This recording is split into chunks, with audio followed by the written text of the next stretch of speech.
이 사가행정진이 나오는데요. 이거는 화엄경에서도 나오고 지금 늑엄경에서도 나오고 하는데 가장 이해가 잘 되게 나와 있는 데가 유식 30송에 잘 이해가 잘 되게 나와 있습니다. 그러니까는 왜 우리가 가행정진이라는 말을 많이 쓰잖아요. 가행정진. 더 한층 더 정진한다. 가행정진이죠. 그런데 이 가행정진을 언제 하느냐? 억지로 가행정진을 하는 것이 아니라 명, 사, 자성, 차별 이 네 가지에 대해서 가행정진을 한다. 이런 것이 이게 여기서는 지금 명, 사, 자성, 차별은 빠져 있습니다. 그러면 이 명구에 대해서 확실하게 알아야 되겠다. 명구에 대한 것을 확실하게 알아야 되겠다 하는 것이 지금 명을 가지고 가행정진을 합니다. 그러니까 명이라고 하는 거 아주 무엇이 명이냐 할 때에 대체적으로 이거를 이해할 수 있도록 설명된 것은 장자가 제일 잘했어요. 이 이름 명자에 대해서 도행지성이요 명위지연이라 이렇게 장자가 표현을 했는데, 사람이 다니는 길은 사람이 다니니까 만들어졌고 세상에 불려지는 이름은 사람들이 부르니까 만들어졌다. 이렇게 표현을 합니다. 그러니까는 이 도와 우리가 공부하는 도가 같으냐 다르냐, 이것을 같게 활용한 사람들이 영국 사람들입니다. 영국 사람들. 도행지성 하는 거죠. 그러니까는 장자라는 사람은 중국 사람인데 중국에서 도는 다녀야 만들어진다. 이 말을 영국 사람들은 어떻게 활용을 했느냐, 이런 건물을 하나 짓습니다. 건물을 지으면은 대체적으로 우리는 이게 대문 달고 그 울타리 치고 그 안에다 집 짓는 것이 우리 풍토인데, 중국이나 우리나라. 근데 영국은 그렇지 않고 집을 가운데다 먼저 짓습니다. 집을 딱 짓고 나서 집이 완성되고 나면은 발자국이 제일 많이 있는 쪽에다 대문을 달아요. 그래서 이렇게 집을 지어놓고 나니까 사람이 가장 많은 사람이 드나드는 것은 가장 그 사람들이 제일 많은 사람들이 그 길을 편리하게 느꼈다 이 말이거든요. 그래 도행지성이라는 말을 중국에서 했는데 실제로 갖다가 쓰는 사람들은 영국 사람들이다. 그걸 갖다 쓰고 나니까 가장 합리적이고 가장 편리한 길이 나더라 이런 얘기입니다. 그래서 이 길 하는 것은 이 세상 사람들이 살아가는 길, 우리가 마음 먹고 가는 길, 전부 다 도입니다. 지금 이 밖에 다른 도가 있는 건 아니거든요. 자, 그러면은 명은 어떤 것이 명이냐? 근데 불교에서는, 이게 능엄경에서는 실체를 이름 붙여진 것이 명이다 이렇게 아주 딱 단정을 지어서 기가 막히게 더 이상 빠져나갈 길이 없도록 설명이 잘 되어 있습니다. 그런데 그렇게 하질 못하고 중국에서는 그냥 부르니까 그냥 이름 되더라 이런 정도가 돼 있죠. 부르니까 이름이 되더라. 그런데 확실하게 명에 대해서 또 하나는 구절에 대해서, 또 문장에 대해서 그 의미를 확실하게 알아야 된다 하는 것이 지금 이 가행정진의 핵심입니다. 그리고 명에 대한 그 핵심을 알아야 된다.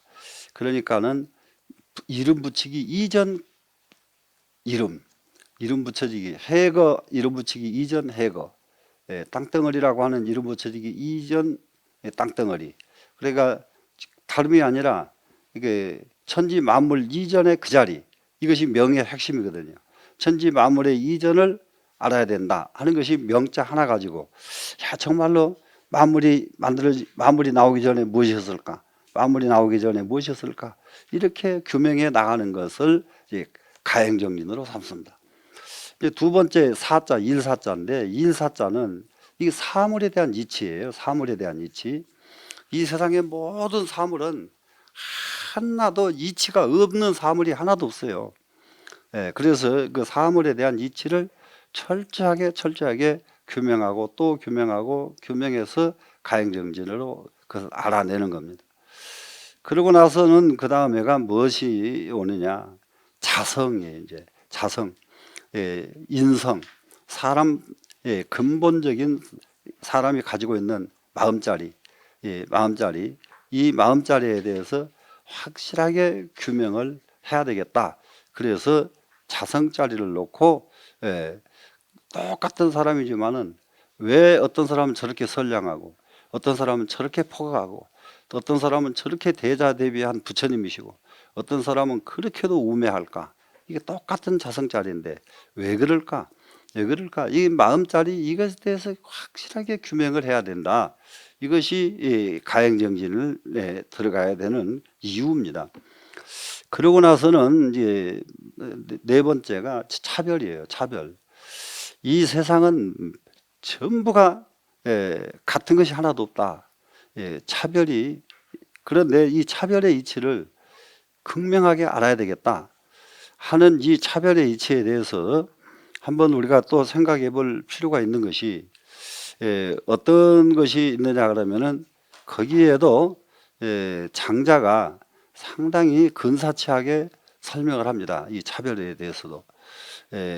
지금 똑같은 이런 나무들이 있지만은 저 나무를 원숭이가 보면은 기가 막히게 날아다니고 즐거워하지만은 사람이 저 나무 꼭대기에다 올려놓으면은 원숭이처럼 자유롭든가. 똑같은 나무지만은 나무를 즐겁게 쓰는 원숭이가 있고 사람은 거기 올라가면 벌벌 떠는 사람이 있고 이것이 다르다. 세계가 다르기 때문에 이렇다 하는 거예요. 지금 이게 차별, 세계가 다른 것 여기에 대해서 또 이제 그 미꾸라지하고 사람하고 비교도 했습니다. 장자는. 우리는 이렇게 따뜻한 방에서 이렇게 이불 덮고 잠을 자야 되지만은 미꾸라지를 갖다가 따뜻한 방에다가 이불 덮어주면 미꾸라지가 좋아하겠느냐? 왜 그러느냐? 그것은 바로 세계가 다르기 때문에 그렇다. 세계가 다른데 세계가 다른 것을 똑같다고 해서는 안 되죠. 그러니까는 또 이제 거꾸로 그 미꾸라지는 진흙 속에서 살지만은 사람이 빨가벗겨 놓고 진흙 속에 가서 살으라고 하면 사라지겠느냐? 그것은 살 수가 없다. 왜 그러냐면은 세계가 다르기 때문에 이렇게 이제 차별입니다. 세계가 차별이라는 것을 분명하게 관찰을 하도록 합니다. 그러면 이것을 규명을 하려고 하다 보니까 요걸 이제 열심히 이제 규명을 합니다. 지금 명에 대해서 이름 명자 명을 가지고 규명을 합니다. 명을 가지고 규명을 하는데 그 규명해 가는 과정이 네 단계가 있다. 네 단계가 있다. 그럼 여기서는 명을 놨는데 이런 것들이 이제 힌트거든요.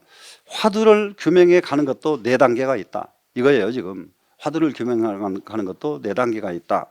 그리고 명자 하나 안 그러면 사물에 대해서 규명해 나가는 것도 네 단계를 거친다. 모든 것을 규명해 나가는 데는 이 네 단계를 거쳐서 완벽하게 이해가 된다. 이런 겁니다. 지금. 그러면은 우리가 지금 여기 바로 지금 공부를 보면 저기 불각으로 용이 기심이나 그것은 부처님 깨달음이 불각이죠.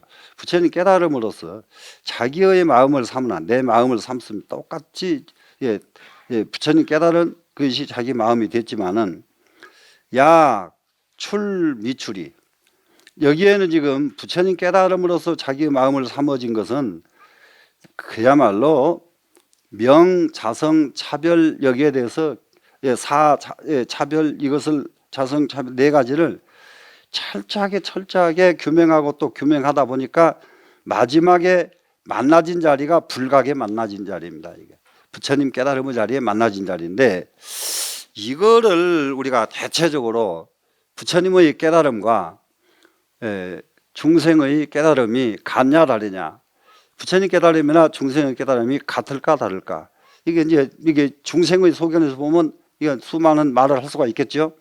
그런데 또 깨달음과 우리가 그냥 아는 것과 어떻게 다르냐? 그냥 아는 것과 깨달음 아주 쉽게 아주 가릴 수가 있습니다. 우리한테는 뭘로 하느냐? 그냥 아는 것은 버릇이 고쳐지지 않아요. 아주 쉽게 말해서 그냥 아는 것으로는 버릇이 안 고쳐집니다. 쉽게 말하면 뜨거운 물에 들어가면 뜨겁다. 그런데 뜨거운 물에 손에다 딱 넣어보니까 아 이거는 뜨겁네 하고 이건 깨달아졌다고요. 완전히 깨달아진 거예요. 그럼 다시는 거기다 손 안 넣죠. 손 안 넣어야 깨달음이지 알아놓고 또 손 놓는 것은 깨달음이 아닙니다. 그게 아는 거지. 그러니까 이제 아주 쉬운 말로 이제 이 또 하나 또 깨달음과 이 아는 것이 어떻게 차이가 있느냐. 아주 이게 경전에 의해서 교리의 바탕을 두고 말한다 하면은 제 육식으로 아는 것은 전부 아는 것이고 육식에서 벗어나서 아는 것이 깨달음이기 때문에 깨달음과 아는 것은 하늘과 땅 차이가 나버립니다. 하늘과 땅 차이가 아니고 아는 것으로서는 업에서 꼼짝도 할 수가 없어요. 그 100번, 1000번 이게 규명하지만은 모든 곳에서 다 그렇게 규명합니다. 선방에서도 계속 합니다. 이 물건을 하나를 다른 물건으로 바꾸려면은 반드시 이건 이게 용광로에 들어갔다 나와야만 다른 물건으로 바꿀 수가 있어요. 용광로에 들어가지 않는 한 이 물건은 절대 못 바꿉니다. 그러면 사람이 바꾸려고 하면은 수 없는 수급의 업식들이 얼마만큼 찌들어 있든지 간에 안 바꿔져요. 안 바꿔져. 그러면 이것을 바꾸려고 하면은 이 물건을 바꾸는 데는 용광로가 필요했는데 사람을 바꾸는 데는 삼매가 필요했다. 삼매가 곧 이 물건 용광로에 들어갔다 나와서 다른 물건을 만드는 것과 똑같은 것은 바로 사람에게 그 과정은 삼매다. 삼매를 통해서 많이 내 수급의 업식을 바꿀 수가 있다. 이렇게 이제 이해를 하면서 우리는 꼭 삼매에 들어갈 수 있을 만큼 아주 최선을 다해야만 됩니다. 그러니까는 여기에 지금 부처님이 깨달음을 자기의 마음으로 똑같이 지금 부처님 깨달은 마음이나 내 마음이 같아졌다 이럴 때에는 내가 역시 삼매를 통해서 부처님 경지에 같이 이르는 겁니다 지금. 근데 약출 미출이 여기서 뭐냐 그러면 나갈 것 같고 여기 출한 거 벗어난 거죠. 출 벗어났습니다. 지금 업계에서 벗어난 겁니다. 어부 세계에서 벗어난 겁니다. 그런데 미출 아직 벗어나지 못한 것. 그 벗어날 뚱 말뚱 한 말이 출미출입니다. 지금 이제는 이제 부처님의 각의 경지에 같이 이르러 가지고 지금 중생 세계의 업에서 벗어날 뚱 말뚱 한 상태가 있어요. 그런데 이 상태에서 마치 뭐가 같으냐? 마치 찬화는 우리 옛날에 나무에서 불을 내려면 어떻게 합니까? 나무에다가 이렇게 나무 작대기로 나무를 이렇게 문지르죠. 이게 찬화거든요. 나무를 문지릅니다. 그런데 나무를 문지르자마자 불이 나는 것은 없잖아요. 한참 문지르면 불이 나죠. 그런데 이때가 언제냐? 불이 붙을까 말까 한참 하니까 지금 그러면은 붙을까 말까 할 때에 좀 더 힘을 내서 문지르니까 나중에 불이 확 붙잖아요. 그 상태까지 이 상태까지 그러니까는 얼마만큼 정밀하고 얼마만큼 최선을 다해야 되는 자리인지 이를 여기서 표현해 줍니다. 나무를 불 붙일 때 이게 문질러 계속 문지릅니다. 계속 문지르면 먼저 나무에 부딪히는 냄새가 나죠. 냄새 난 거 좀 더 문지르죠. 그러면 이제 붙을까 말까 할 때에 한 번 더 붙여주는 그 자리, 이 자리가 지금 유여찬화에 나무를 문지를 적에 요견기목을 그 나무에 불이 붙을 듯 이게 글의 연자는 불연자거든요. 그 나무에 불이 붙을 것 같을 때 이때를 명이 난지니라 이것을 이루면서 난의 경지라고 한다. 뜨끈뜨끈해진 경지라고 한다. 그러니까 이 경지를 다른 말로 하나 더 하면은 밥을 지을 때에 불을 쫙 뗍니다. 지금 발을 바글바글 끓여가지고 지금. 그런데 실제로 공양주 해본 사람들 다 체험을 해보죠. 밥 바르륵 넘어서 쫙 가셔진 뒤에 불을 꺼야지, 김 부르륵 올랐다고 해서 푹 넘기 전에 불 빼버리면 밥이 안 돼버린단 말이에요. 네. 그러니까 밥이 될 때까지, 그때까지 아주 정말로 오차 없이 불을 딱 지펴주는 것, 이것이 정이라고 해요. 그러니까 최고의 그 자리에 딱 이르러서, 아주 쉽게 말하면 이런 겁니다. 지금 이거구나, 이러려고 하면은 이 정의를 거쳐야 된다 하는 겁니다. 이거구나. 근데 여기서도 이것도 그냥 이해 정도가 아닙니다. 이것도 깨달음의 경지인데, 깨달음의 경지도 경지가 4번의 경지를 거쳐서 깨달으면 이해가 나 이겁니다. 지금 이렇게 되면은 이것을 난지, 아주라고 한다. 이거 팍 뜨끈뜨끈해진 그 자리, 그 자리의 경지를 지금 가행정진의 첫 번째 경지로 삼았습니다. 두 번째는 자기 마음으로, 기심, 자기 마음으로 성불 소이나, 성불해가지고, 성불, 부처님께서 하시던 대로요. 부처님께서 하시던 대로 나도 소이 발버갑니다. 실천을 해요. 이 밟을 이자 실천입니다. 부처님께서 하시던 대로 이게 실천을 합니다. 지금 똑같이 부처님 따라서 한다고 해서 부처님은 아니지요. 지금 그걸 우리가 알 수가 있거든요. 예, 그래서 똑같이 하는데, 그런데 야기비입니다. 야기비, 이거는 뭐냐 그러면 의지한 것 같은데 의지한 것이 아니고, 아주 말 어렵습니다. 지금 의지한 것 같은데 의지한 것이 아니고, 그것이 마치 뭐가 같느냐, 높은 산에를 올라갈 적에, 높은 산에 올라간 것과 똑같아 가지고 신입허공이나 높은 꼭대기에 다 올라갔어요. 지금 최정상에 올라갔습니다. 산 꼭대기까지 올라가고 보니까 몸뚱이가 발만 땅에 있지 몸은 전부 허공에 있는 거예요. 지금 그러면 여기서 무엇을 해야 되느냐, 발까지 허공으로 가버려야 되는데 아직 발이 산 꼭대기에서 못 뛰고 있어요. 발이 산을 지금 의지하고 있습니다. 그러니까 야기비이예요. 의지한 것 같은데 발만 의지했지 몸뚱이는 또 의지가 안 되고 있죠. 지금 허공이죠. 지금 텅 비어 있습니다. 이렇게 텅 비어 있고, 그런데 발은 아직 그대로 남아 있고, 한 것이 마치 높은 산에 오르는 것과 똑같아 가지고 몸은 허공에 들어갔으나 하유미에, 아랫돌이, 아래에는 적은 장애물이 아직은 남아 있다. 산꼭대기를 아직 발은 거기서 산꼭대기에서 발을 못 뛰어버리고 있다. 이거 장애가요. 지금 이 장애가 아직 남아 있는 것, 이것을 뭐라고 말하느냐, 정위라고 한다. 정위, 최고 정상의 위라고 한다 이겁니다. 지금 정상의 위. 그래서 이 과정을 참선하면서 계속 거치는 거예요. 난위를 거치죠, 정위를 거칩니다.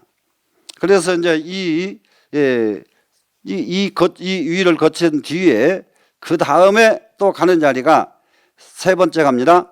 신불이 이동하여 마음과 부처가 둘이 똑같아 가지고 선득 중도음이, 아주 중도를 딱 얻었습니다. 지금 중도에 이르렀습니다. 지금 이르는 것이 여인사인이, 마치 일에 임해서 참는 사람이 있어요. 일에 임해 가지고 참는 사람, 정말 잘 참는 사람이 있습니다. 이 사람은 비의 비추를 어쩔 때에는 깨하는 듯 같기도 하고, 어쩔 때는 내뱉은 것, 깨하는 것도 아니고 뱉은 것도 아니고, 참는 것이 이와 같이 참는다. 참으려니까 손으로 쥔 것도 아니고 놓은 것도 아니고, 이게 참는 것의 극치입니다. 지금 참을 인자. 예, 우리가 지금 공부해 나가는데 대체적으로 이 자리 최정상 위에 이르는 뒤에 여기에서 말아버리면은, 이 인의를 거치지 않으면은 공부가 또 도람이 다불이 되는 거예요. 정상의 위치에까지 갔으니까 거기서 훅 벗어나 버리거나 훅 또 안 벗어나거나, 벗어나지도 않고 안 벗어나지도 않고, 이것이 이 자리가 중도라는 자리다. 중도가 바로 이와 같은 것이다. 그래서 이를 잡는 사람이 잘 꼭 껴안지도 않고 내뱉지도 않는 것, 이것을 뭐라고 말하느냐? 인위라고 한다. 참는 경지, 이 인위라고 한다. 그럼 지금 여기 이 부분도 이 네 가지 단계를 공부하는 사람들이 지금 여러분들은 다 가능하리라고 다 봐져요. 뭐가 이거 불로 비비면서 이렇게 팍 붙으려고 할 때가 이때가 아니다. 그리고 허공에 올라가지고 산 꼭대기에서 완전히 탁 벗어나야 되겠는데 아직 발바닥에서 이게 산 정수리가 뛰어나지 않은 경지가 정위다. 그런데 여기서 인위가 필요한데 우리가 이게 정말로 인해야 되는, 참아야 되는 이 자리는 마치 참는 사람이 이게 품지도 않고 내뱉지도 않고 정말로 자제하는 것, 자제의 극치, 이것이 인위다, 인의 경지다. 이런 것을 현실 사람들이 너무 알기 쉽게, 재밌게 이게 표현해서 만들어 준다면은 현실 사람들에게 굉장히 공부하는데 도움이 줄 수 있는 이런 재료들입니다.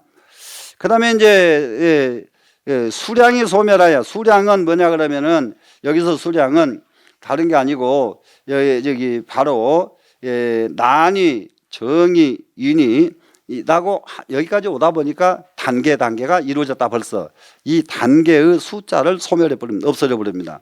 그래서 앞에 3위를 모두 받아 가지고 다 이게 그냥 마음과 물건을 갖다가 다 완전히 쌍으로 없애 가지고 그야말로 이 수량이 세 가지 단계의 수량이 전부 소멸되어 가지고 수량이 소멸해서 미각 중도에, 미와 각의 중도입니다. 지금 미와 각의 중도에서 미와 각의 중도가 과연 무엇일까?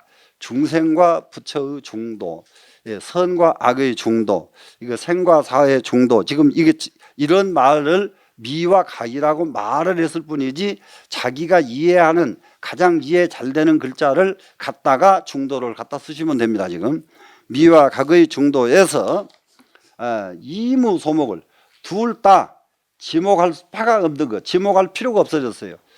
이것이다 지목할 수도 없고 저것이다 지목할 수 없는 겁니다. 지금 이것이라고 지목해도 안 되고 저것이라고 지목해도 안 되고 지목할 수 없는 것. 그러니까 여기서는 지금 명을 명이라고 지목할 수 없고 사를 사라고 지목할 수가 없고 무엇을 뭐라고 지목할 수 없는 자리, 그 자리가 이름하여 세제일지다. 세상에서 제일 가는 경지다. 이렇게 지금 참선하는 과정 하나하나를 네 단계로 딱 설명을 해서 여기까지가 45단계가 다 끝났습니다. 45가지 단계. 그러고 나면은 이 다음에 10단계가 남는데 10단계는 쉽지 바로 보살의 경지만 남습니다. 그럼 이제 보살의 경지를 가니까 아라나시 선남자가 대보리의 선득통달이라. 아라나 이 선남자가 대보리 그랬어요. 큰 보리. 이거 보리면 보리지 무슨 큰 보리가 있겠는가 그랬는데 이 말에 저기 할 것이 없이 대보리에는 5가지 보리가 있습니다. 첫째는 발심보리. 보리라고 하는 것은 사람 마음을 발심시키는 보리 하나. 두 번째는 복심보리입니다. 복심보리. 마음을 회복하는 보리입니다. 근원으로 돌아가는 보리. 세 번째는 근원으로 돌아간 그 마음이 밝아진 보리, 명심보리가 됩니다. 네 번째는 출도보리 그래가지고요. 출도하는 것은 여기서는 완전히 해탈하는 보리입니다. 그러고 나서 5번째가 무상보리의 경지. 이것이 정등각의 최고의 경지 보리. 이 5가지 보리를 한마디로 쓰려니까 오보리라고 쓰지 않고 대보리라고 썼다. 이렇게 이해를 하면 되겠습니다. 대보리에서 선득통달이라 그러면은 통달을 얻게 되었다. 통달하게 됐다죠. 하게 됐다. 통달하고 보니까 각통열애하여 각이 열애하고 통해가지고 불경계를 다 한 것. 부처님 경계를 이제 다 끝 마쳤습니다. 명환이지라고 하느니라. 여기에서도 지금 화엄경의 십지에서 나온 환희지하고 약간 다릅니다. 이게 왜 다르냐? 기가 막힌 것을 여기서 빨리빨리 우리는 알아야 돼요. 이게 화엄경에서 환희지 하니까 이것은 보시를 베풀므로써 남에게 베풀어주는 기쁨, 이것을 제일 첫 번째 환희지라고 삼았거든요. 근데 여기서는 보니까 각통열애예요. 각통열애. 각이 열애하고 통하는 자리입니다. 통해서 진불 경계예요. 모든 부처님 경계를 다 한 자리, 이 자리가 환희지다. 이러니까 기쁨이지. 이 자리가 기쁨이지. 그러니까 여기에서만 해도 화엄경 십지에서 약간 똑같은 말이지만은 수행에다가 훨씬 더 집중해 가지고 썼다 하는 것을 알 수가 있어요. 화엄경 십지에서는 베푸는 데다가 치중을 해서 썼고요. 지금 능엄경에서는 수행에 치중해서 썼다. 그래서 같은 환희행이고 같은 환희지지만은 이와 같이 사람의 근기에 따라서 깨달음을 좋아하는 사람에게는 능엄경 환희지를 가르치고, 남에게 세상에 베풀기를 좋아하는 사람에게 대해서는 화엄경 환희지를 가르치고 이러면 됩니다. 환희지가 첫 번째 나갔고요. 그 다음에 이성이 입동하고 각기 다른 성품이 동이란 데로 들어가고, 동성이 영매를 같은 성이 또한 없어져 버린 것, 이것을 이구지라고 한다. 여기서는 이 세상에서 정말로 각기 다른 사람이 한 간대로 들어가고 한 군데 있으면서도 또 각기 다를 줄 아는, 그래 한 군데 있어서 있으니까 각기 다르지 않는다면은 간단합니다. 똑같은 손가락이지만은 길고 짧은 것이 없으면 이게 바보죠. 바보 손가락이죠. 근데 손가락은 손가락이지만은 하나예요. 그러니까 하나지만은 용도가 각기 다르니까 손가락에 용도가 있단 말이에요. 같은 데에서도 각기 자기의 체가 사라져 있어야 된다. 이런 것이 동성이 영멸입니다. 동성에서도 또한 다 없어져 버리는 것. 이러다 보니까 허물이 이만큼도 남지 않게 되더라. 허물이 있는 것, 이 허물에서 완전히 벗어난 자리가 이구지입니다. 그래 이제 이구지, 껍데기로는 무엇이 이구지겠는가? 일생을 목욕 안 해도 때 하나도 안 끼면 이구지 되겠네요. 일생 목욕 안 하고 사는 동물들 많아요. 그럼 다 이구지 얻은 것이 아니거든요. 그렇기 때문에 이성에 입동하고 동성영멸이라고 썼습니다. 이성에 입동하고 동성영멸하는 것이 바로 이구지이라. 자, 그 다음에는 이제 정이 극하야 명이 생한 것을 명발광지라고 한다. 청정한 것이 극체에 달하고 광명이 발생하는 것, 이것을 바로 발광지라고 한다. 세 번째 발광지입니다. 십지 가운데서 발광지는 이 세상을 훤히 밝혀주는 지혜의 횃불이 발광지거든요. 지혜의 횃불이. 자, 그러면은 이 발광지를 지내면은 모든, 여기서 한 번 더 나갑니다. 지금 명이 극해가지고 여기서 이제 광명이 아까 지금 발광지의 명인데 명이 극치에까지 갔습니다. 그러다 보니까 이 불빛이 그냥 불빛이 아니라 각이 충만해졌다. 각이 충만해진 이것을 염해지라고 한다. 이럴 때에 아까 발광지는 무엇으로 표현하면 좋으느냐? 묘각의 광명이 생기는 것, 발광지. 묘각의 광명이 생겼습니다. 그러면 염해지는 뭐냐? 지혜의 극수승한 자리가 바로 염해지다. 염해지에 이르렀더니 여기서는 그야말로 막힘이 없는 대지혜가 성취된 자리가 바로 염해지이다. 이제 이러한 우리가 지금 공부하려고 하는 것은 이런 것을 성취하기 위해서 공부를 한단 말이죠.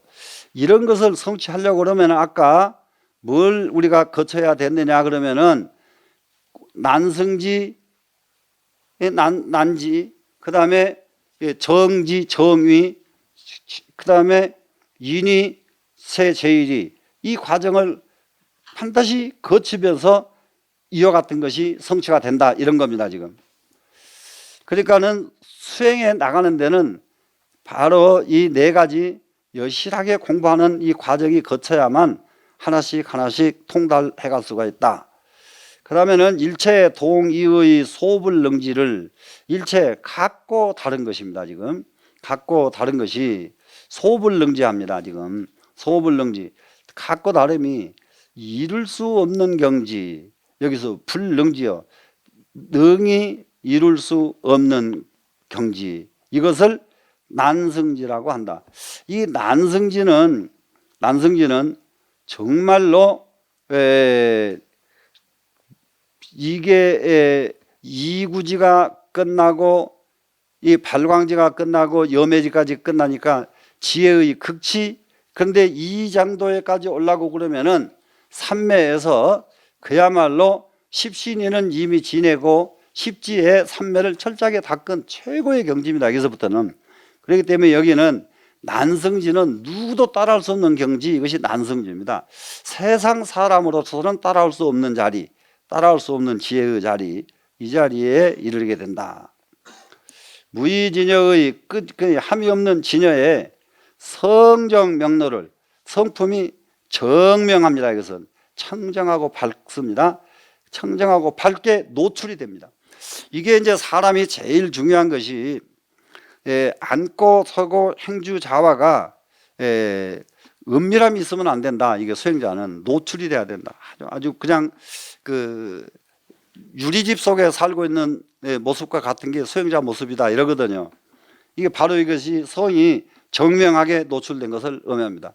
그러니까는 저 스님은 밥 먹고 잠자고 일어나서 뭘 하는 모든 것이 세상에 훤히 이게 노출이 되어 있습니다. 지금 이것을 뭐라고 하느냐, 현전지라고 한다.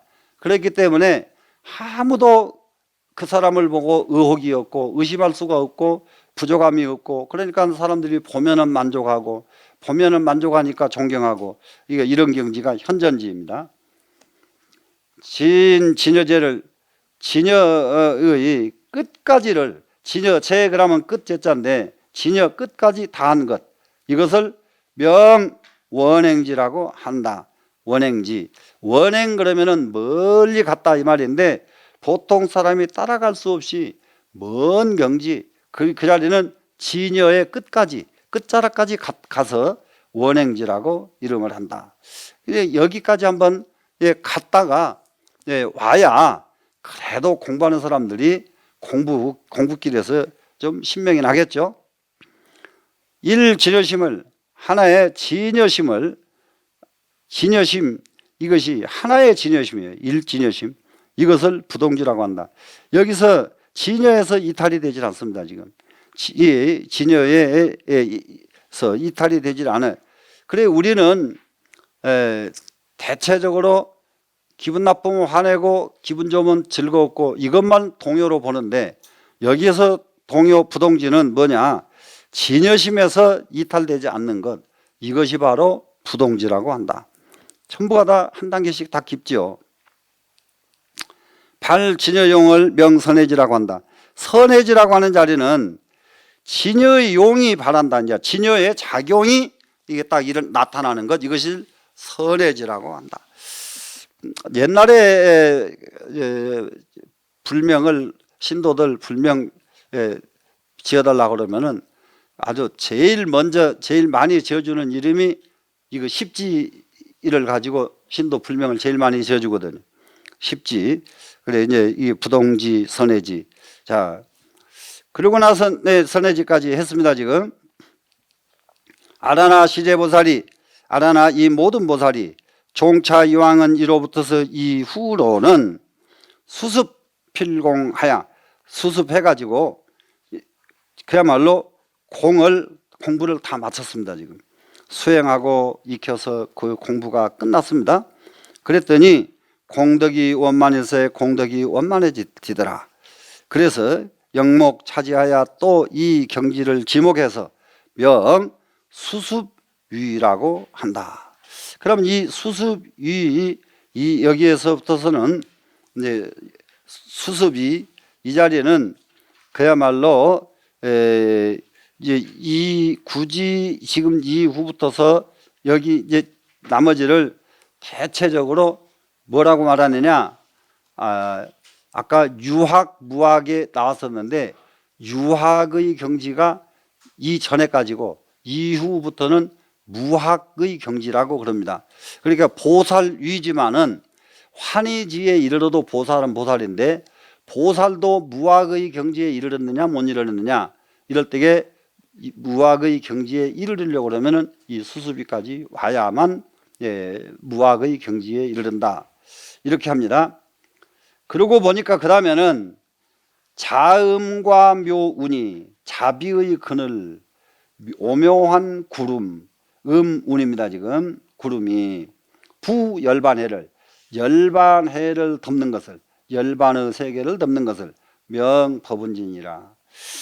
이럴 적에 하나를 우리가 보면은 주역에서 제일 많이 쓰고 있는 말이 하나가요, 떼시자하고 비우자가 있어요. 떼시자 비우자 이러면은 무슨 말이 되느냐, 시우가 됩니다. 시우, 때맞게 오는 비.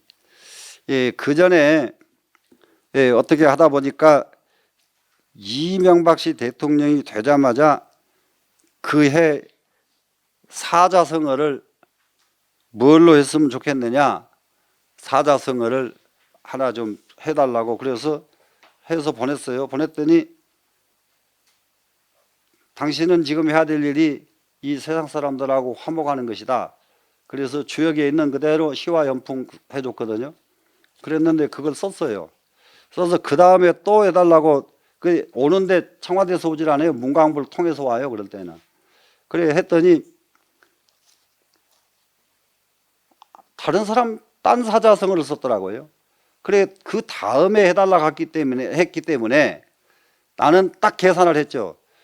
이 사람이 나한테 계속 부탁만 하면은 처음에 시화를 썼으니까 그 다음에 떼시자를 가지고 연결을 해야 되겠다. 첫 번째로 화목했으니까 그 다음에는 그 때맞게 나라가 잘 돼야 된다 그래서 비우자를 써야 되고, 그 다음에는 먼자를 쓰고 먼자 쓰고, 그러면은 5년간 할 것까지 계산 딱 해가지고 딱 보냈더니 엉뚱한 것을 딱 나오고 미안하다는 소리도 안 하고 딱 말더라고. 그래서 그 다음에 그래놓고 안 써놓고는 또 그 다음에 또 해달라고 그래서 못했지요. 아무리 뭐 나라에서 하는 일이라 해도 그 중이 그런 거 그렇게 쓰지도 않는 거 그냥 공으로 날려보내고 또 해달라고 하면 또 해주면 못 써요, 그런 거는.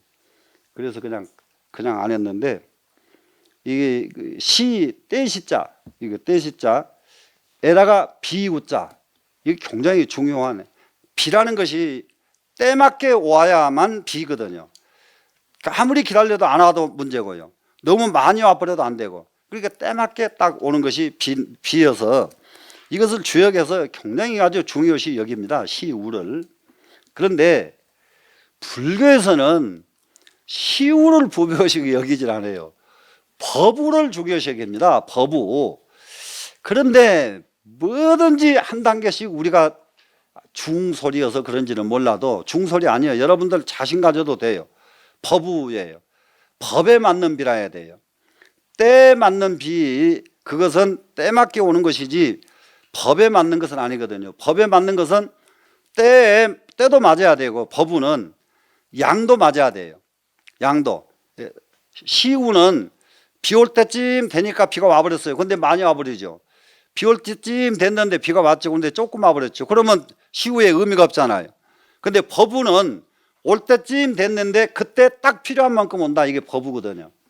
그럼 여기서 자음 묘운 나왔습니다. 지금 자비의 그늘과 오묘한 구름 문자가 나왔는데 이것을 합치면 법운이 됩니다. 이것이 자비의 그늘 그리고 묘한 구름, 이것은 법운이 돼요. 법의 구름은 무엇으로 변합니까? 법의 비로 변하죠. 구름이 법이 구름이니까 그 다음에 오는 것도 법이 비가 되죠. 그래서 이것은 자음 묘운은 법운이 됩니다. 법운이, 법의 구름이 부열반에 열반의 바다를 쫙 덮어줍니다. 이것을 법은지라고 한다. 여기 법은지 그냥 나오죠. 예, 법은지. 그래서 불교에서 쓰는 말들은 단어 하나하나도 언제든지 격에서 초월해요. 격에서 미달하지 않고, 왜 이렇게 미달되는 단어는 없습니다. 불교의 단어는. 자, 법은지라고 하고, 열에는 역류하던 여시보살은 순행이지하여, 열에는 역류를 하십니다. 역류하시는 이유가 생사의 흐름을 초월하기 때문에 역류입니다. 생사의 흐름을 초월해서 역류하시지만, 여시보살은 이와 같은 보살들은, 여기서 여시보살은 십지보살입니다.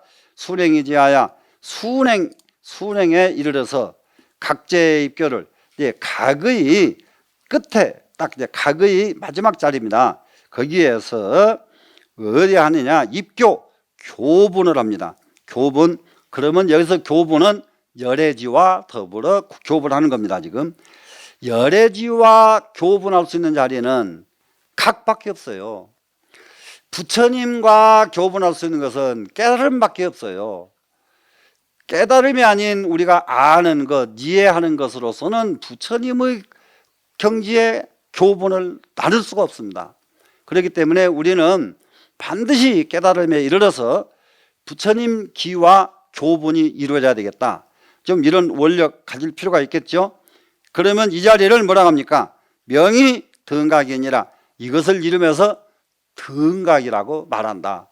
그러니까 십지에서 이제 등각 나왔죠. 지금 법은지가 마지막이고 이제 등각 붙어서 다시 묘각, 등각 묘각으로 넘어가거든요. 자, 그러면 그 다음에 나가 보면 아라나 종 간해심으로, 간해심에서부터 시작해가지고 간해심, 십신, 십주, 십행, 십회양 들어가기 전에 제일 먼저 간해지가 나왔었잖아요. 이 간해심으로부터 시작해가지고 지 등각이 아야는, 지금 여기 제일 마지막 등각에 이르러서는 시각이, 이 각이 시액 금강심 중의 초간해지 하나니, 이것이 바로 금강반야의 마음 속에서, 금강심 하면 금강반야심이거든요. 반야심에 처음 간해지를 얻나니, 그때에 여기서는 지금 그 간해심으로부터서 등각에 이르고 나서는 이때 각이 비로소 간해지를 얻게 된다.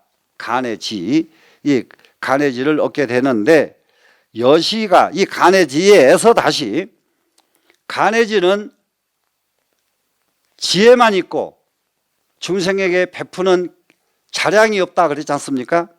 이 간해지의 경지에서 여시 중중 단복 시비하야, 이와 같이 거듭거듭 중중 단으로 복으로 12번을 합니다. 12번을 하는 것이 무엇이 12개냐? 처음 간해지에서부터서 십신, 십주, 십행, 십회양, 난이, 정이, 인이, 세제일이, 그리고 십지, 금강, 간해지, 등각, 이것이 합치니까 12단계가 됩니다. 이 단계를 어떻게 수행을 하느냐? 어쩔 때에는 십신 하나만 가지고, 십신 중에서도 믿을 신자 하나만 가지고 수행할 수도 있고, 십신을 다 섞어 가지고 할 수도 있고, 이 안에서도 다 마찬가지요. 십행 중에서도 십행 중에 하나를 붙들고 공부할 수도 있고, 10개를 다 섞어서 할 수도 있고, 이렇습니다. 지금 모든 공부가 다 그렇습니다. 모든 공부가 사람의 근기에 따라서 하나로 가지고 가는 사람은 단이에요. 그리고 복으로 가지고 가는 사람은, 복수로 가지고 가는 사람은 한꺼번에 이것저것 같이 갈 수도 있습니다. 이렇게 다 복으로 단으로 12개를 같이 해가지고 방진 묘각하야 바야로 묘각을 다 해서, 묘각을 다 하니까, 그러고 나니까 무엇을 이루게 되느냐? 무상도 아니라 무상도를 성취하게 되더라. 이 무상도에 이르고 나니까 뭐가 되느냐? 이제는 간해지가 아니죠. 여기서는 간해지가 아닙니다. 이렇게 공부를 성취해 나가는 것이다. 자, 그 다음에 종종 지는 이 가지가지 경지들은 개의 금강, 관찰, 여환, 십종, 십류로 이렇게 됐어요. 모두 다 금강으로서 그랬습니다. 이게 금강, 그러면 여기도 금강으로서 하니까 금강 반야로서지요. 그러면 개의 반야로서 해도 되고 금강으로서 해도 됩니다. 금강 반야로서 관찰을 해야 됩니다. 이 공부는 관찰밖에 없다. 관찰. 화엄경에 처음부터 끝까지 다 봐도 관찰, 억상 두 가지 뿐이거든요. 억상, 생각하고 관찰하고 생각하고 관찰하고. 이것이 사람이 어느 정도 억상념이 강하고 어느 정도 관찰력이 뛰어나느냐에 따라서 사람의 품격이 달라지고 그 사람 인격이 달라지는 거거든요. 관찰력 없는 사람은 밤낮 남 들것 들어다니고 심부름하면서 하는 것이고, 관찰력이 뛰어난 사람은 가만히 앉아서도 천하 사람을 먹여 살리는 거고, 이게 관찰력, 관찰력, 억상 두 가지 뿐이거든요. 그래서 관찰입니다. 여기서는 관찰하는데 무엇을 관찰하느냐? 여환 십종 심유, 환과 같은 10가지의 깊은 비유를 관찰한답니다. 여환 십종에 대한 깊은 비유를, 깊은, 여기서 여기 비유 유자로 그냥 바로 좋고요. 또 이 유자는 비유뿐만 아니고 깨달을 유자가 됩니다. 깊은 깨달음을 관찰해야 된다. 그러면 여기서 이 10가지 관찰, 여환 관찰은 무엇이 여환 관찰이냐? 첫째, 환과 같은 사람에 대해서 관찰을 합니다. 두 번째는 야마라고 했는데, 야마는 봄에 많이 나는 아지랑이죠. 아지랑이지. 세 번째는 수중월입니다. 물에 뜬 달을 보고, 강아지는 짖고 다녀요. 절대 그것이 물에 뜬 달인 줄을 모릅니다, 강아지는. 그렇기 때문에 왱왱왱 짖고 막 넷을 막 뺑글뺑글 돌잖아요. 그런데 사람은 저건 물에 뜬 달이구나 그냥 알지요. 수중월. 그러면 사람은 아는데 강아지는 물에 뜬 달이 아니고 실제 달인 줄 알기 때문에 짖는다. 그래서 그 다음에 공화, 허공꽃인데, 허공에는 본래 꽃이 없어요. 그런데 눈에 백태가 낀 사람만이 허공에 꽃이 있게 보입니다. 허공. 그 다음 메아리에 대해서도, 메아리도 실체가 있는 거 아니죠. 그 다음에는 이제 신기루라고 하는 거죠. 신기루, 이것도 실체가 있는 거 아닙니다. 무지개, 이것도 실체가 있는 거 아닌데, 무지개에 대해서도 중국 사람들은 좋은 일이 있으려고 하는데 무지개 같으면 막 싫어합니다. 왜 싫어? 우리나라 사람은 무지개 같으면 막 좋다고 그러죠. 좋다고 그러는데 중국 사람들은 막 싫어해요. 불길하다 그래요. 새를 좋아하는 것도 우리는 까치를 반가워하는데 중국은 까치가 제일 흉물이라고 난리를 치더라고요. 그리고 거꾸로 까마귀를 좋아해요. 아주 웃어 죽겠어. 그 기분 나쁜 소리를 왜 그렇게 좋아하는지. 우리나라, 그런데 똑같은 문화권에 살면서도 우리나라가 한 수 조금 더 좋아요. 까치 소리를 조금 더 좋아하고 까마귀 소리 덜 좋아하는 거는, 소리 들어보면 까마귀 소리는 안 좋아하게 생겼잖아요. 그걸 좋아하는 중국 사람들, 이상한 사람들이. 그런데 무지개를 우리나라 사람들 좋아하는데, 무지개는 보면 기분 좋지 않나요? 그 우리나라 정서가 맞단 말이에요. 우리나라 사람 정서가. 근데 그것도 무지개 뜨면 좋다는 소리를 들어놓으니까 보면 좋지. 중국 사람은 무지개 뜨면 침 뱉어요. 기분 나쁘다고. 그게 말을 들어두면은 똑같은 것 가지고도 이해하는 것이 이렇게 달라져 버려요. 그런데 이렇게 이해하는 것 가지고 어떻게 깨달음이라고 하면 되겠습니까? 깨달음은 그렇게 되면 안 되죠. 이해하는 것은 깨달음은 아니지. 그죠? 이해하는 거지. 그것이 그건 절대 깨달음은 아니다 말이에요. 깨달음에 대해서는 우리가 이와 같은 경지를 통해서, 반드시 삼매를 통해서 그야말로 깨달음을 이와 같이 성취해야만 된다. 관찰, 억상을 통해서 얻어지는 것이지 그냥 깨달아지는 게 하나도 없어요.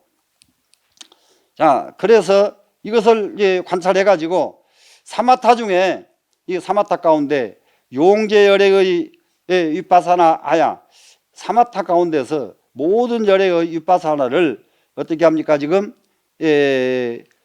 모든 열애의 윗바사나를 가지고 청정수중하야, 청정하게 닦아서 정득해 가지고, 그리고 어떻게 해야 됩니까? 점차로 깊게 들어가야만 하느니라. 그러니까 이 가지 경지들은 무엇을 가지고 가야 되냐가, 금강반야를 가지고 가야 된다. 그러면 왜 참선도 머리가 좋아야 잘하더라니까요. 금강반야가 이래서 나와요. 혼자서 미련하게 밀었던 사람들이 있거든요. 밀었던 사람들. 또 그 전에 한번 아이고 우리 돌아가신 어른이니까 말해도 괜찮아요. 우리 스님의 동생 되는 분이 한 분 스님 있어요. 그 스님을 인어 스님이라고 하는 분인데, 이분이 우리 스님 단어 스님께서 외출을 잠깐 하시면서 나가면서 자 오늘 글 좀 많이 읽어, 글 좀 많이 읽어 이놈아, 이러고 나가셨단 말이에요. 근데 아침에 나가셨는데 저녁에 들어오셨어요. 저녁에 들어오시니까 그때까지 경을 읽고 있는데 목이 다 잠겨가지고 깨게 그러거든. 그래서 스님이 오셔가지고 너 지금까지 글 읽었냐? 야, 좀 목이 다 잠겨가면 좀 쉬어가면서 읽지 그렇게 계속 읽었냐? 그랬더니 뭐라 한지 알아요? 그만 읽으란 사람이 있어야 그만 읽지요. 그렇게 미련하게 가면은 글을 아무리 읽어도 소용없어. 죽을 때까지 글 한 줄 못 봐. 그렇게 미련하게 공부하면 공부가 안 되더라 이 말이에요. 공부가. 예? 그래서 이 금강반야가 필요로 합니다. 금강반야가. 금강반야를 어떻게 해야 된다고요? 여한 10종 심효를 관찰해야 된단 말이죠. 그래서 사마타 중에서 모든 절의 위파사나를 써가지고 밝게 청정하게 수중에서 점차로 깊게 들어가야만 하느니라. 이렇게 공부하는 방법을 이렇게 아주 확실하게 해줬습니다. 아라나 여시 개의 삼증진고로, 이것이 다 삼증진, 세 가지 증진하는 것이기 때문에 선능 성취 55위의 진보리로 하나니 잘 능히 55위의 진보리의 길을 성취하나니 작치관자는 이와 같이 관하는 자는, 그러니까 여기서 이와 같이 관하는 자는 하니까 여기서 이 볼관자를 가지고 이와 같이 봐야 된다고 하는 분이 계시거든요. 이와 같이 공부하는 자는, 이 관자가 상황에 따라서 딱딱 맞게 써야 될 굉장히 많은 분야로 쓰입니다. 이렇게 봐라 그래가지고 이대로 밤낮 요거 쳐다보고 다니려고 그러면 이 사람 공부는 엉망급이 가도 딴 데로 가버리죠. 자, 그래서 진보리로를 다 성취하게 될 것이니까 이와 같이 공부하는 자는 명의 정관이요 이름하여 바른 관이라고 한다. 그러면 바른 공부라고 한다. 됐죠? 약탁한 자는 만약에 다르게 관하는 자는 명이 사관이니라, 잘못된 관이라고 하느니라. 그래서 지금 잘못된 관은 뭐냐? 지금 여기서 십신에서부터서 십주, 십행, 십회양, 이게 난이, 정이, 인이, 제일이, 그리고 십지, 이 과정을 하나도 안 쓰고 하는 것을 다른 것이라고 그럽니다. 타관이. 이 방법을 쓰질 않고 다른 방법으로 가면 타관이에요. 지금 여기서 썼던 55위 방법, 이 방법대로 가면은 정관이 되고, 그럼 여기서는 55위가 나왔는데 55위 이전에 나온 게 또 뭐가 있었습니까? 관세무살 이건원통이 나왔죠. 관세무살 이건원통 나오기 전에 또 뭐가 나왔습니까? 25원통이 나왔죠. 이런 방법들로 공부를 하면은 전부 이것은 정관이 되는 거고, 이런 방법이 아닌 것을 공부를 하면은 이것은 사관이 된다. 이렇게 되어 있습니다. 그래 이제 공부의 가닥은 이 정도 하면은 어지간히 날 것 같아요. 그러면은 이 정도 됐으면은 이제 이때부터서는 이제 공부가 이제 본격적으로 갑니다. 이제 여기서는 군소리 없이 참선으로만 갑니다. 여기서부터는 참선으로만 가는데, 참선으로 가는데 50가지 마장이 생겨요. 50가지 마장이. 그래 이 50가지 마장을 이거 다 공부될지 안 될지는 모르겠습니다. 실제로는 우리는 무엇까지만 완벽하게 공부를 하면 되냐, 무엇까지만 50가지 마장에서 색, 수, 상 세 가지만 좀 빠지지 말고 공부가 다 되면은 이 마장에 대해서는 거의 졸업을 합니다. 색, 수, 상, 행음과 식음에 대해서는 얼마나 어렵든지 우리나라 스님들로서는 이것을 분석하거나 이것을 연구해서 발표한 글이 하나도 없습니다. 우리나라에는 세금, 수음, 상음까지는 많은 분들이 손을 댔어요. 색, 수, 상음까지는. 그런데 행음, 시금에 대해서는 아무리 가닥을 내려고 해도 가닥이 그렇게 쉽게 나지 않는다. 그럽니다. 근데 보면 글이기 때문에 그런 가닥 안 나는 글이 하나도 없어요. 뭐가 문제냐? 이것을 열거해가지고 끼워 맞추기가 어렵더라고요.